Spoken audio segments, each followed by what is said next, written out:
آج نگینا کی مہندی تھی۔ اس کی تمام سہیلیاں مدعو تھیں اور چھیڑخانی کر رہی تھی۔ جیجو تمہیں دیکھ کر پاگل ہی ہو جائیں گے۔ بہت پیاری لگ رہی ہو۔ دیکھو ہمیں بھول مت جانا۔ ارے شادی تو ہونے دو، دیکھنا ہمارا نام تک بھول جائے گی۔ جیجو کے ساتھ ہی بات کیا کرے گی۔ شادی کے بعد اس کی سہیلیاں کہکے لگا کر ہنس رہے تھے۔ چلو ہٹو، میری بیٹی ایسی نہیں ہے کہ کسی کو بھول جائے۔ نگینا کی والدہ جو سارا ماجرا دیکھ کر اور سن کر ہنس رہی تھی، نگینا کے سر پر ہاتھ رکھ کر اسے دعائیں دینے لگی۔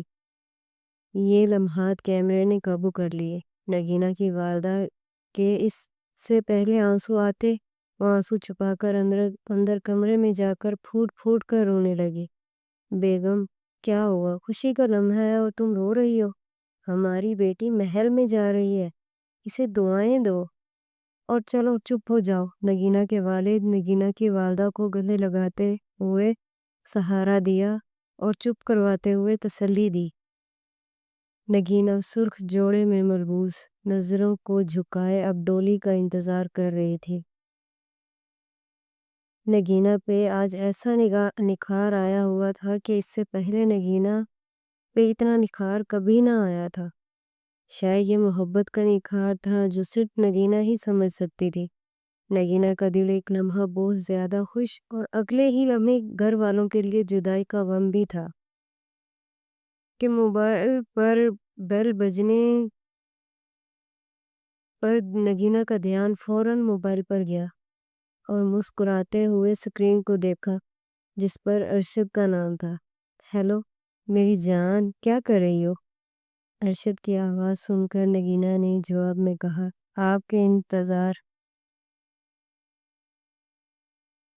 سچ میں؟ ہاں نا سچ میں۔ نگینا کو دوسری جانب سے ارشد کے ارد گرد شور سنائی دینے لگا۔ ارشد کیا ہوا؟ کس بات کا شور ہے؟ ہیلو ہیلو ارشد، تم مجھے سن پا رہے ہو؟ ارشد بولو نا، کیا ہوا؟ ارشد کی جانب سے کوئی جواب موصول نہ ہو رہا تھا، البتہ شور کی صاف آواز آ رہی تھی، مگر شور میں آواز کو سمجھنے میں بھی قاصر تھے کہ اچانک سے کال ڈراپ ہو گئی۔ نگینا نے کئی بار کال کرنے کی ناکام کوشش کی، اب نمبر بند جا رہا تھا۔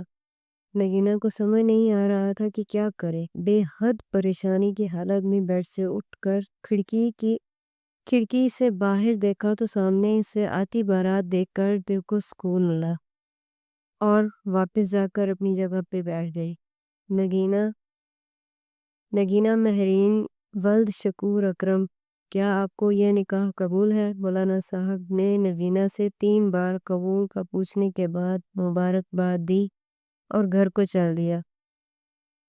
نگینا ماں کے ساتھ بلک بلک کر رونے لگی، پھر سب سے ملی اور گاڑی میں سوار ہو گئی۔ راستہ آج کٹنے کا نام ہی نہیں لے رہا تھا کہ اچانک گاڑی نے ہچکولا کھایا۔ نگینا کے منہ سے اللہ باری تعالیٰ کا ذکر بلند ہوا، ساتھ ہی گاڑی کا انجن بند ہو گیا۔ گاڑی میں بیٹھے سب افراد پریشان ہو گئے۔ کیا ہوا گاڑی کو؟ سر میں چیک کرتا ہوں۔ ڈرائیور گاڑی کا دروازہ کھول کر کار کو چیک کرتے ہوئے، صاحب انجن بہت گرم ہو چکا ہے، پانی ڈالتا ہوں۔ اوکے تم کرو، ٹھیک ہے، ارشد کہہ کر موبائل کان سے لگاتے ہوئے مصروف ہو گیا۔ صاحب جی آ جائیں، انجن سٹارٹ ہو چکا ہے۔ گاڑی ارشد کے گھر خیریت سے پہنچ گئی۔ سب نے شکر ادا کیا۔ نگینا نے پہلا قدم گاڑی سے نیچے اتارا، ذرا سی نگاہیں اٹھا کر دیکھی، لائٹوں سے سارا محل جگمگ کر رہا تھا۔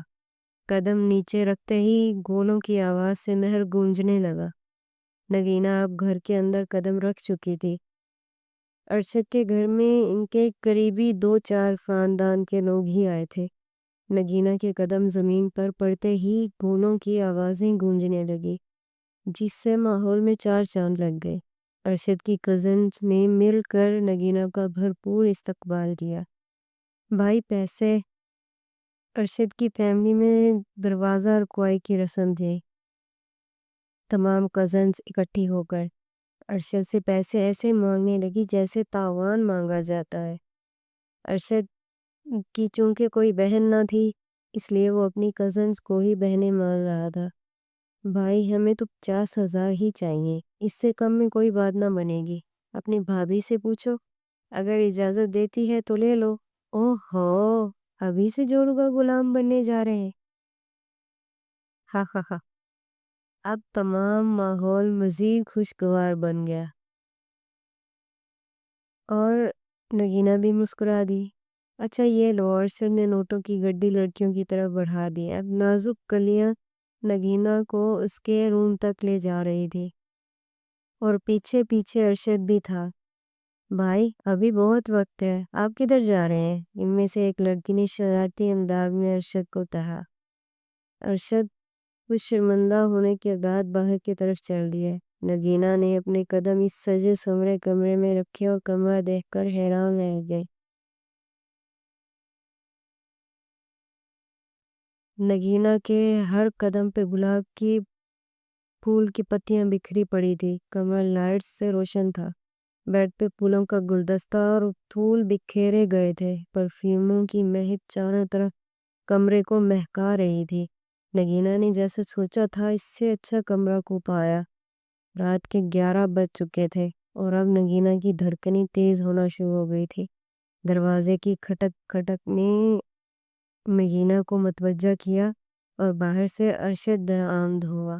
شیروانی میں نگینہ،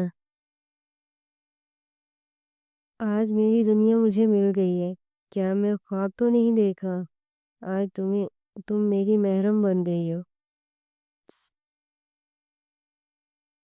مجھے اس سے بڑھ کر کوئی خوشی نہیں۔ آج ارشد کے منہ سے پہلی بار ایسے لفظ نکل رہے تھے جو آج سے پہلے کبھی بھی ارشد نے نہ کہے تھے۔ نگینہ شرم کے مارے نگاہیں مزید جھکاتی جا رہی تھی۔ ارشد نے حق مہر میں نگینہ کو پلاٹ اور مکان اس کے نام کر دیے تھے۔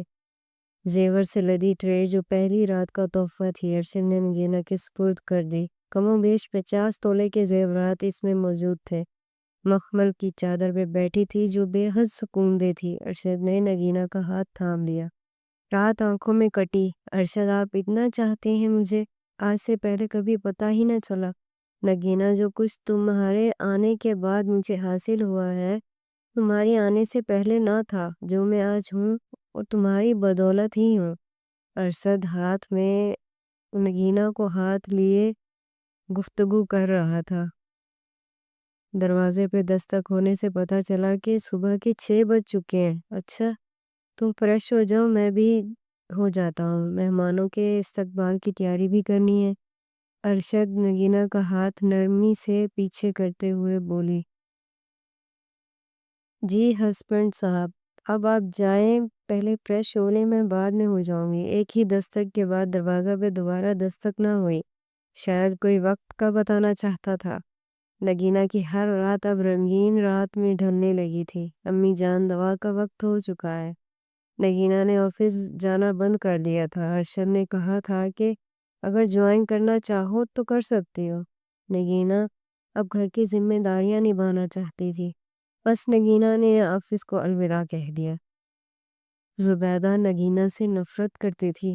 زبیدہ کے دل میں یہ وہم تھا کہ ارشد اب بدل چکا ہے اور جورو کا غلام بن کر رہ گیا ہے، مگر نگینہ کا دل صاف تھا۔ نگینہ زبیدہ کے کمرے میں جا کر زبیدہ کو سہارا دیتے ہوئے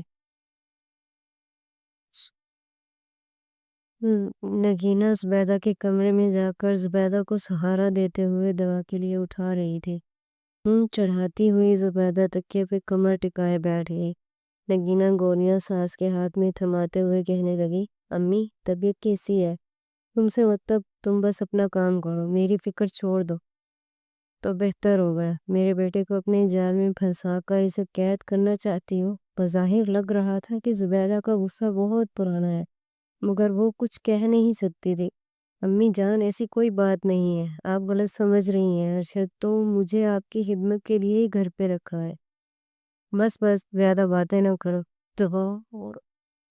دعا دو اور چلی جاؤ کمرے سے باہر۔ نگینہ بنا کچھ بولے دوا دے کر اپنے کمرے میں چلی گئی۔ شادی کو 1 ماہ ہو چکا تھا۔ امی کی طبیعت کیسی ہے؟ ارشد آفس سے دیر سے آتا تھا۔ اپنی ماں سے ملنے کا اسے وقت ہی نہیں ہوتا تھا۔ جی اب پہلے سے کچھ بہتر ہے، تم دوا وقت پہ تو دے رہی ہو نا؟ جی ارشد وقت پہ دوا دے رہی ہوں۔ ارشد کو جیسے اب نگینہ میں کوئی خاص دلچسپی نہ تھی۔ نگینہ سے اس کا لہجہ تھوڑا بدل چکا تھا۔ نگینہ کیا بات ہے؟ ارشد بہت اکھڑے اکھڑے سے لگ رہے ہیں۔ کچھ نہیں نگینہ، بس یوں ہی۔ ارشد اپنا موبائل استعمال کرنے میں مصروف تھا۔ نگینہ کی بات کو اتنی خاص توجہ نہ دے رہا تھا۔ اچھا چھوڑو ساری باتیں، تم بتاؤ کیا کرتی رہی ہو سارا دن؟ میری کوئی یاد نہیں آتی؟ ارشد نگینہ کا ہاتھ پکڑے ہوئے آہستگی سے پوچھ رہا تھا۔ چلو تم چینج کرو۔ نگینہ کو ایسا محسوس ہو رہا تھا کہ ارشد صرف رات کا ہی ہمسفر ہے، اسے بس رات کو ہی کچھ پلوں کے لیے بات کرتا ہے۔ جی میں چینج کرتی ہوں۔ نگینہ بیڈ سے اترتے ہوئے بات کی طرف چل دی۔ امی اب کیسی طبیعت ہے؟ ارشد آفس جانے کی تیاری میں تھا۔ اپنی ماں سے ملنے کمرے میں جا کر حال و احوال پوچھنے لگا۔ مل گئی فرصت؟ اس ناگن کے پاس ہی بیٹھے رہتے۔ ماں کا کوئی خیال ہی نہیں، تمہیں بس بیگم کے پاس ہی رہنا۔ ارے امی جان کیا بات کر رہی ہیں؟ نگینہ نے کچھ کہا ہے آپ سے؟ بتائیں میں اس کی بھی خبر لیتا ہوں۔ ارشد ماتھے پر بل ڈالتے ہوئے باہر جانے لگا۔ وہ کو ارشد اسے مت کچھ کہنا ورنہ میری ہی برائی کرنا شروع کر دے گی۔ امی ہوا کیا ہے مجھے پتا ہے تو صحیح؟ ارشد زبیدہ کے پاس بیٹھتے ہوئے پوچھ رہا تھا۔ بیٹا تم غریب گھرانے کی لڑکی وہ بیاہ لائے ہو، اپنا سٹیٹس تو دیکھو،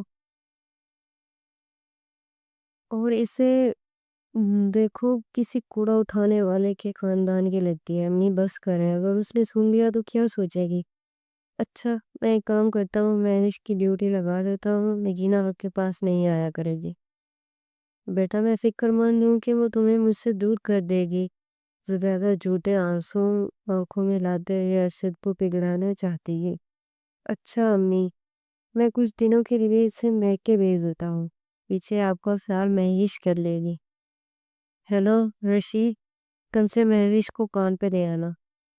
ارشد کان پہ موبائل لگاتے ہوئے رشی سے بات کر رہا تھا۔ بہت مہربانی صاحب جی، کل سے آ جائے گی۔ نگینہ آج باہر چلتے ہیں، ڈنر باہر ہی کریں گے۔ رات کو ارشد آج جلدی گھر آ گیا تھا۔ نگینہ نے اس بات میں سر ہلایا اور تیار ہونے لگی۔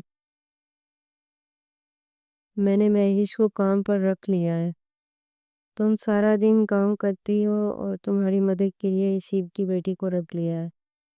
ٹھیک ہے ارشد، غریب لوگ ہیں، یہاں کی انکم سے وہ والدین کا سہارا بھی بن جائے گی۔ چلو آج اس ہوٹل پہ چلتے ہیں۔ ارشد گاڑی کا انجن بند کرتے ہوئے نگینہ سے بولا اور ہوٹل میں داخل ہو گئے۔ ارشد مسلسل موبائل میں نظریں ٹکائے موبائل کو مصروف تھا۔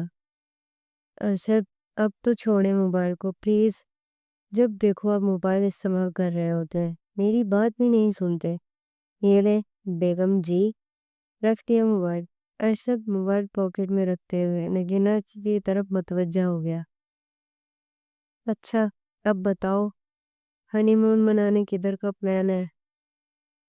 نہیں ارشد، ابھی امی کی طبیعت ٹھیک نہیں ہے، جب مکمل صحت یاب ہو جائیں گی تو چلیں گے۔ نگینہ اور ارشد کی سوچ میں زمین آسمان کا فرق تھا۔ ارشد کو صرف نگینہ کے جسم کی ہوس تھی، جبکہ نگینہ کو ارشد سے حقیقی محبت تھی۔ اچھا تم ایک کام کرو، 2-4 دن کے لیے شہر سے باہر جا رہا ہوں، تم اپنے گھر جانا چاہتی ہو تو چلی جاؤ، مگر ارشد امی جان کا خیال کون کرے گا؟ ارے تم اس بات کو چھوڑ دو، مہوش کل سے کام پہ آ جائے گی، میں تمہیں صبح ڈراپ کر آؤں گا۔ اچھا ارشد ٹھیک ہے میری پیاری بیٹی، آؤ آؤ۔ نگینہ کی والدہ دروازہ کھولتے ہی آگے سے نگینہ کو پایا۔ کیسی ہے میری بیٹی؟ نگینہ کی والدہ نے اسے گلے لگاتے ہوئے حال و احوال طلب کرنے لگی۔ میں ٹھیک ہوں امی، فرسٹ کلاس، پہلے کی طرح۔ ہمارا دماد نظر نہیں آ رہا۔ کمی انہیں ذرا کام تھا، نگینہ وضاحت کرتے ہوئی کمرے میں چلے گئے۔ سنتے ہیں دیکھیں کون آیا ہے۔ نگینہ 1.5 ماہ بعد اپنے گھر آئے تھے۔